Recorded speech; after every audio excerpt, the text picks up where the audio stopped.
वो बहुत बड़े हम्बल आदमी थे, दीपक जी भी। स्वदेश दीपक, हाँ स्वदेश दीपक जी। इत्तेफाक जी, अब उस दिन वो बाहर ही बैठे हुए थे, जब मैं वहाँ पहुंचा हम लोग बैठ गए, तो थोड़ी देर बाद हम लोग को पता नहीं, मैंने कहा आपका आपका परिचय? तो उन्होंने कहा मुझे स्वदेश दीपक बोलते हैं, अम्बाला से आए हैं।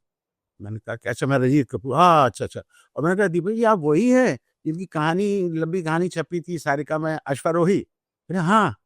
और फिर उन्होंने कहा कि आप वही रजीत कपूर जिनकी कहानी नील छपी थी सारिका में? मैंने कहा हाँ। तो इस तरह से मतलब अभी ब्रोक द आइस, और इस तरह से हम लोग कहीं ना कहीं वो एक उस पे स्तर पे आ गए।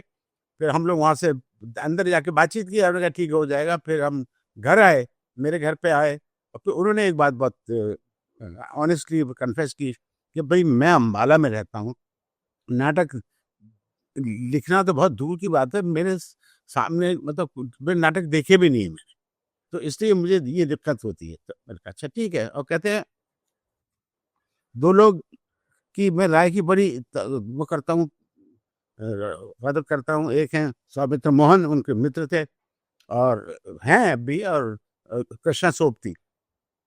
तो उन्होंने ये कह दिया है कि भाई रंजीत जो है ना, उसके हाथ में गोल्डन टच है, अगर वो कर रहा है तो तुम निश्चिंत हो जाओ, तुम्हारा नाटक सक्सेसफुल हो जाएगा।